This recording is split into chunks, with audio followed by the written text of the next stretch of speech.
urgente. Zelensky desmascarou Trump com apenas uma frase: eis porque os negociadores americanos ainda não estão em Kiev. Washington não é mais o garantidor da paz. Finalmente, Ankara está pondo fim à guerra. Uma aliança histórica e um exército unido que acabará com Putin. Os russos cometeram um erro de cálculo grave. Os nossos infiltraram-se numa reunião secreta de engenheiros de guerra e derrotaram a todos. Isso precisa ser visto. Kiev está construindo seu próprio sistema antibalístico no centro da Europa. Os Patriots não são mais necessários. O Ocidente deu passo decisivo. A Ucrânia está liderando o caminho. Pânico nos pântanos. Logística em ruínas.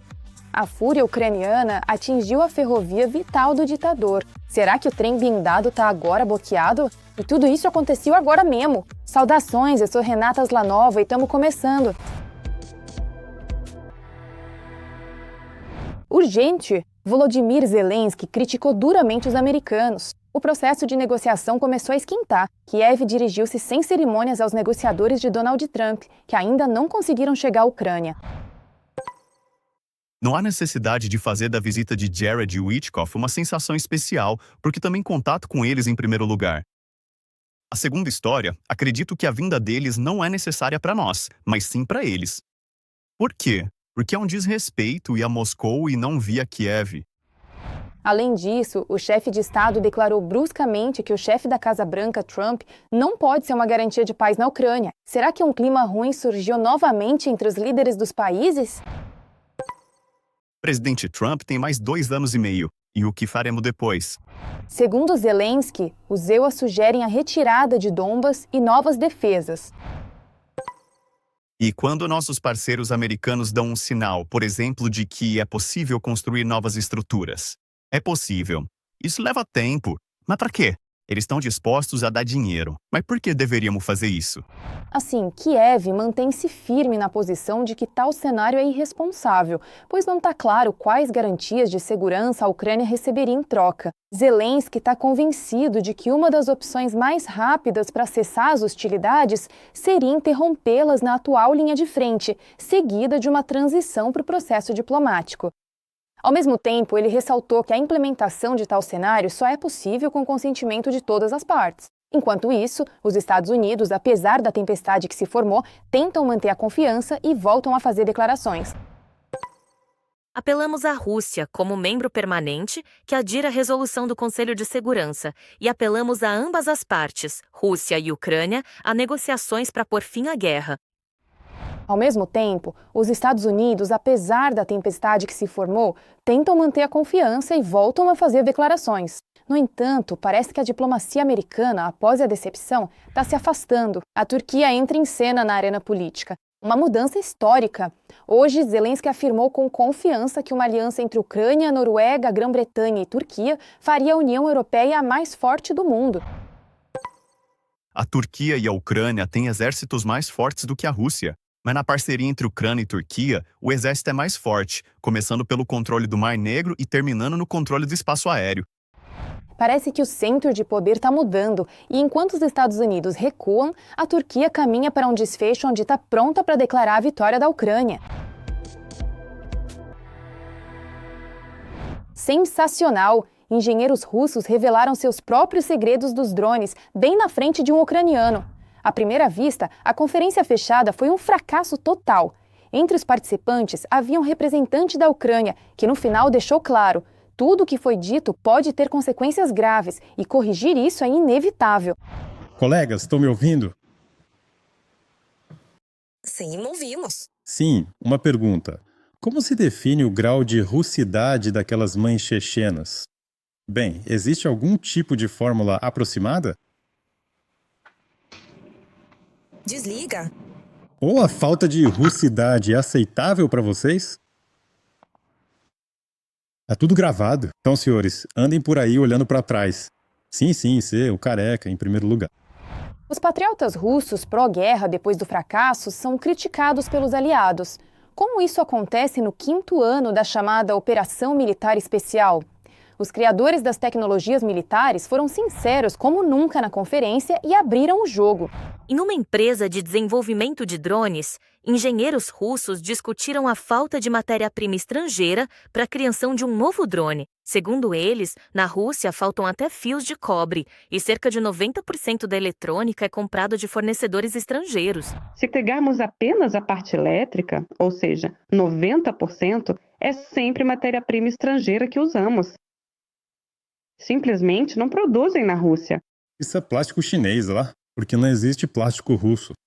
Bem, deixe-me terminar de ouvir, certo? Não há plástico russo, Dmitry Anatolievich, vamos? É difícil de acreditar. A Ucrânia, junto com parceiros europeus, está criando seu próprio sistema antibalístico. Estou me reunindo com fabricantes porque minha ideia é que devemos ter um sistema antimísseis europeu. Estamos negociando com vários países trabalhando nessa direção e dizendo às nossas empresas: a meta é criar nosso próprio sistema antimísseis em 1 ano. Agora, os caros sistemas Patriot não são mais necessários. O presidente confirmou diretamente que é preciso escapar da armadilha da dependência dos sistemas de defesa aérea ocidentais. Os primeiros acordos históricos já estão sobre a mesa. Ainda não falamos com todos, mas já conversei com os países-chave na Europa com os quais eu queria tratar disso. São países que têm desenvolvimento em defesa aérea, mesmo que não seja antimísseis, mas que possuem sistemas de fabricação própria. A Ucrânia lidera o mundo novamente e pressiona o Ocidente a implementar um projeto relâmpago que pode ser um elemento chave da nova arquitetura de segurança. Acompanhamos o desenrolar dos fatos. Urgente! Há um verdadeiro inferno agora na Federação Russa. Nossos entraram de surpresa e com impacto. Dronos destruíram uma ferrovia crucial do inimigo, perto de um grande reduto de soldados russos em Rostov. Yulia, entra. Eu. Entra, Yulia, entra. Tô falando. O que foi aquilo voando? São traçantes. Lá vai. É por aqui, sim. Tá voando perto. Tá voando? É ali, tá vendo onde tô mirando? Por ali. Bem, seu ovo tá voando? Sim, tá voando.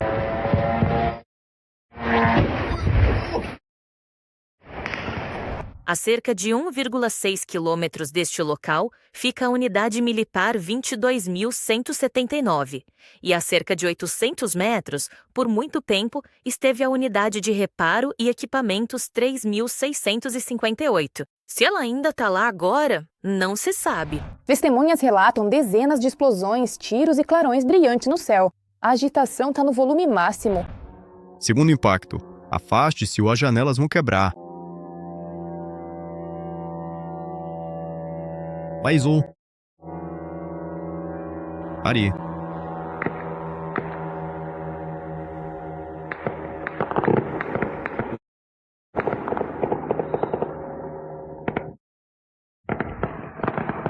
Pela passagem. Mais um.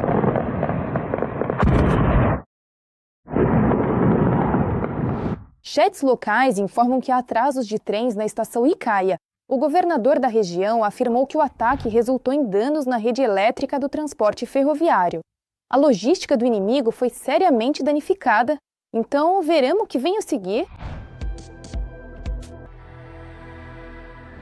Urgente! Momento épico. Moscou ainda não suspeita de nada. O início do que é chocante. O autoproclamado presidente da Bielorrússia começou seu próprio jogo pelas costas do amigo russo. Uma notícia sensacional tá chegando. Os Estados Unidos e a Bielorrússia agora estão junto. Lukashenko prepara um plano B para si e finalmente conquista a liberdade para Minsk.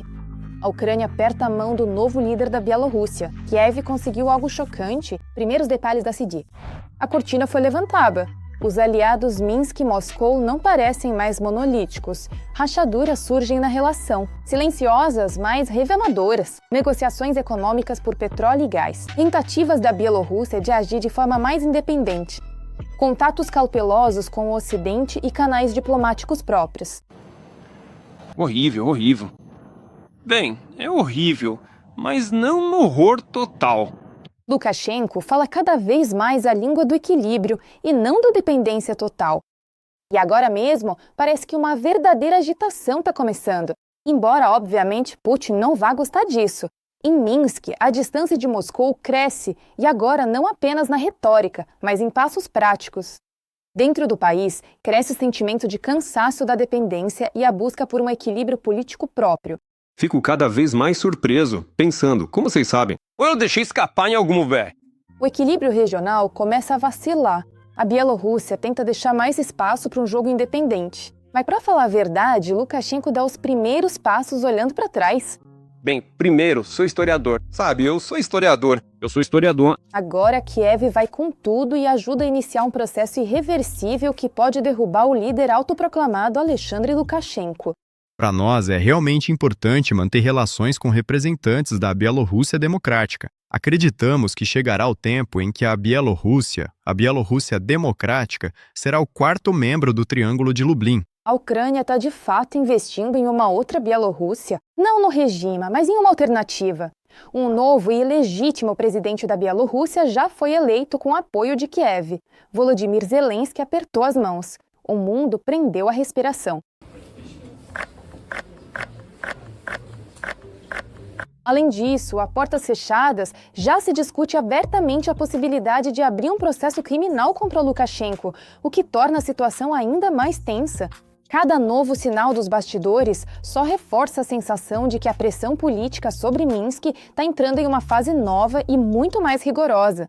Com o apoio da oposição bielorrussa, a Ucrânia pode iniciar o processo para colocar Lukashenko na lista de procurados internacionais.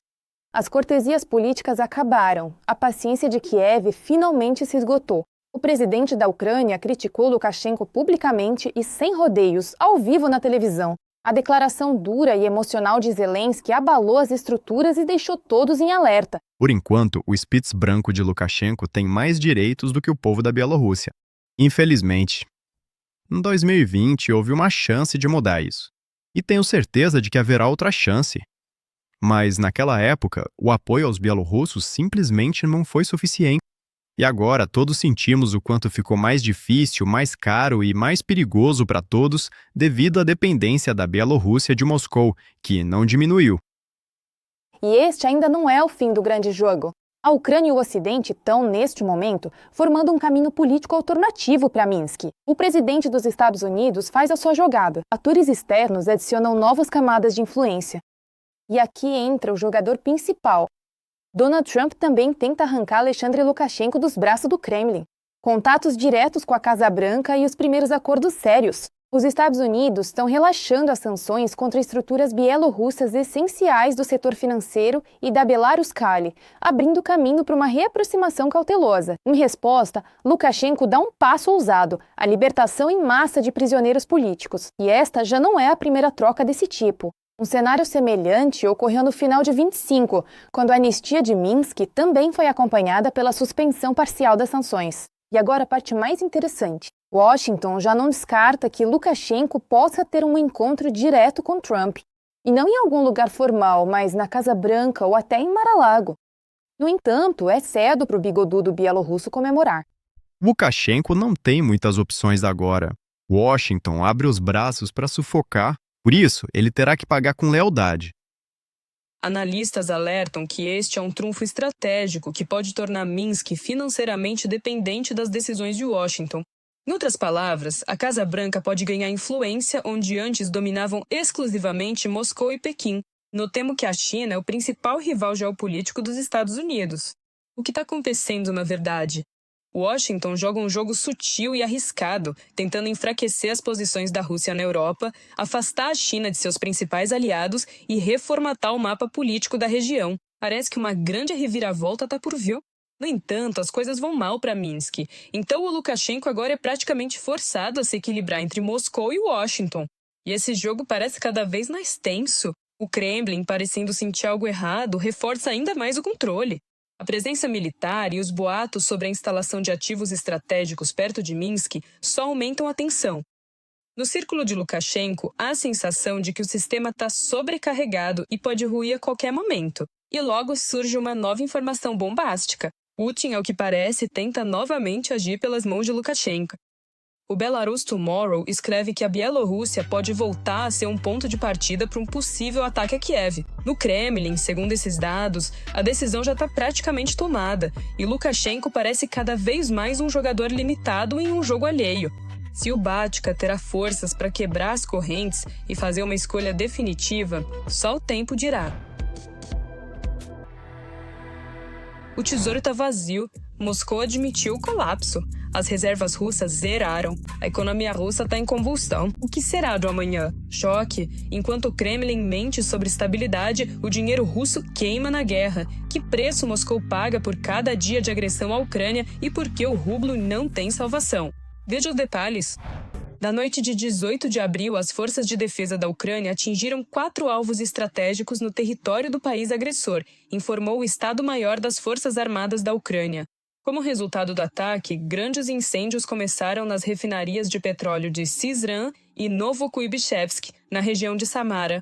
A estação de bombeamento de petróleo de Tikhoretsky, no território de Krasnodar, e o terminal RPK Vysotsky Lukoil 2, em Leningrado, também foram atingidos. O comando das forças de sistemas não tripulados da Ucrânia destacou: após cada ataque desses, o sistema logístico do inimigo perde a capacidade de garantir a exportação contínua de derivados de petróleo, e os resultados desse trabalho já são sentidos no fronte. Quanto menos recursos o inimigo tiver, mais oportunidades as unidades ucranianas terão. Como resultado dos ataques ucranianos à infraestrutura petrolífera da Rússia, o país agressor perde cerca de 100 milhões de dólares por dia, estimam as forças de sistemas não tripulados.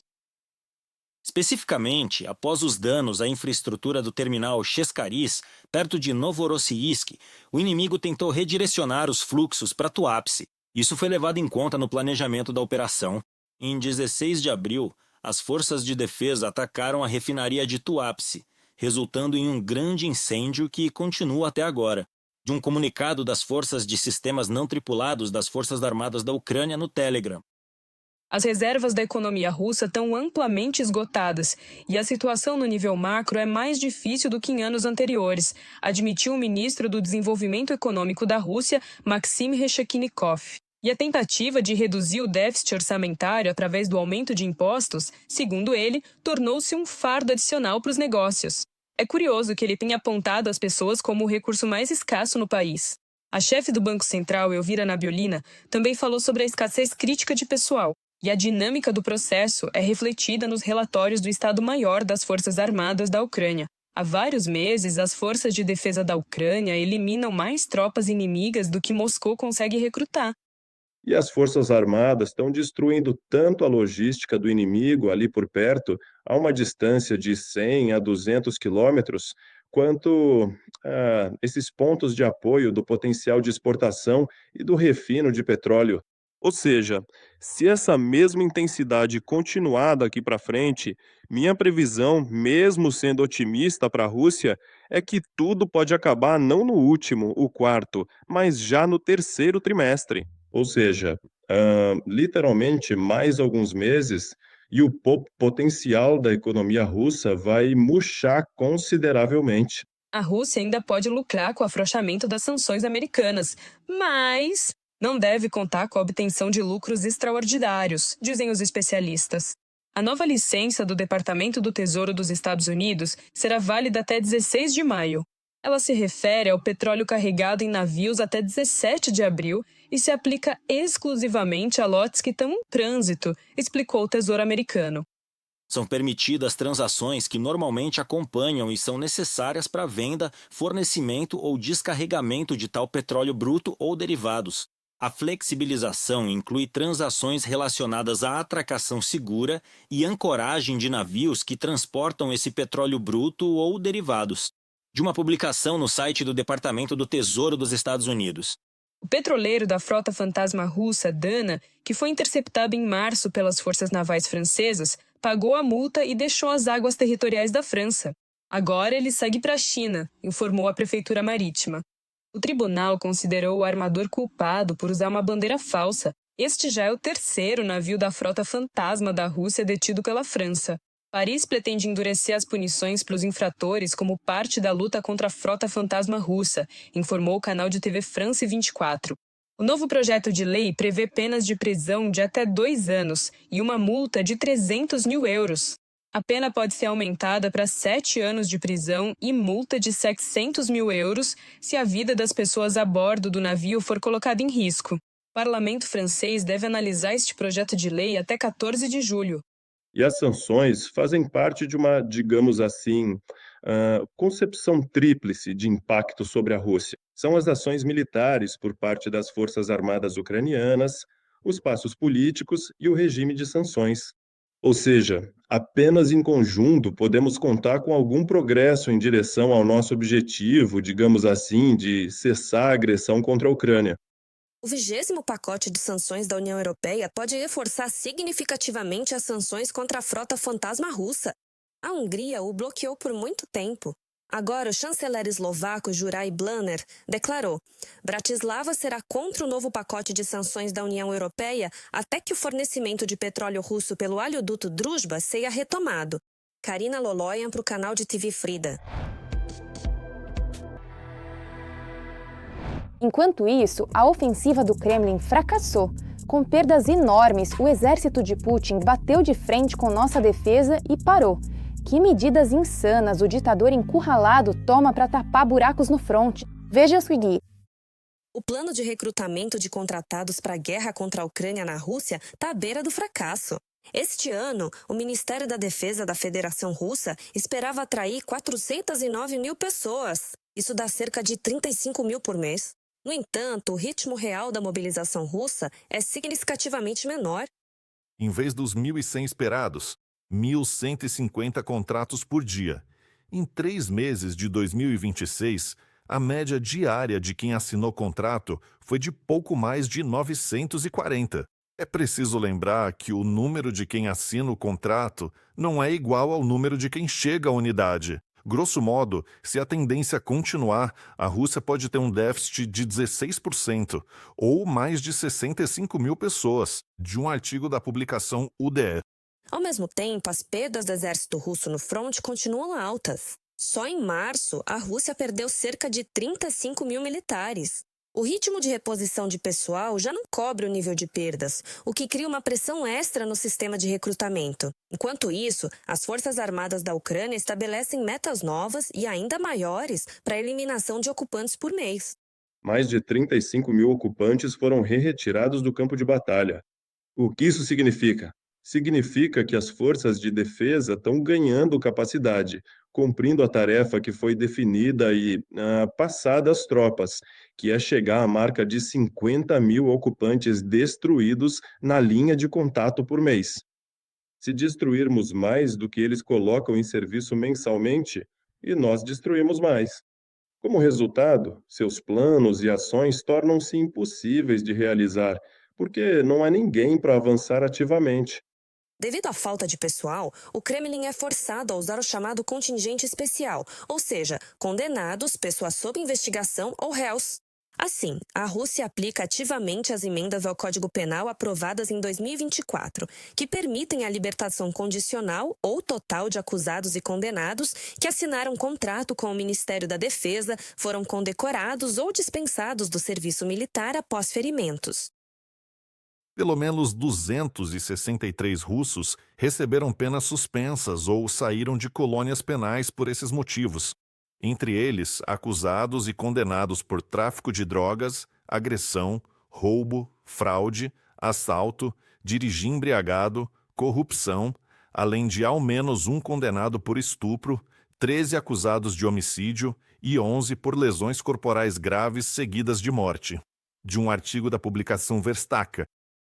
Ao mesmo tempo, o Kremlin está agindo cada vez mais por meio das universidades. As universidades russas estão se tornando, na prática, ferramentas de recrutamento. Segundo o The Moscow Times, as maiores universidades do país foram obrigadas a enviar pelo menos 2% dos seus alunos para a guerra. E na Universidade Tecnológica da Rússia, em meio a tentativas de forçar alunos a irem para o exército, as regras de expulsão ficaram bem mais rígidas. Agora, até uma única dependência acadêmica pode causar expulsão, enquanto antes o limite crítico era de 5. Antes, alunos prestes a serem expulsos tinham uma escolha: ou perdiam a vaga na faculdade ou assinavam um contrato para servir em unidades de drones. Agora, a própria Federação Russa cria esse risco de expulsão. Assim, o sistema de recrutamento militar deixa de ser voluntário e se parece cada vez mais com uma mobilização oculta, dizem especialistas. O governo toma essas medidas só porque tem muito medo de fazer uma mobilização total. Pois é, e consequentemente, com certeza o governo vai inventar coisas novas para adiar esse momento. Bom, não existe nenhuma opção de desfecho positivo, digamos assim. Por isso, tudo isso acaba se voltando contra o governo. As tropas russas, o comando russo, estão fazendo I acento agudo, I acento agudo, I acento agudo, tentativas e agora também esses ataques de moedores de carne, sabe? Onde as pessoas não importam e são jogadas quase sem armas na linha de frente. Por isso, é claro, as pessoas estão acabando. Outra fonte de reposição de pessoal são os estrangeiros. A Rússia planeja atrair este ano pelo menos 18.500 cidadãos de outros países. Mas aqui também surge problema. Vários países combatem ativamente o recrutamento de seus cidadãos para a guerra, o que reduz esse canal de reforço do exército russo. Como resultado, o Kremlin é forçado a literalmente montar um exército de todas as formas possíveis, de prisioneiros a estudantes e imigrantes. Maria Gelutchenko, para o canal Fridor. Com isso, encerramos a nossa edição. Continuamos acompanhando agora mesmo os eventos mais importantes para contar tudo para você em primeira mão. Não se esqueça de se inscrever. A gente se vê!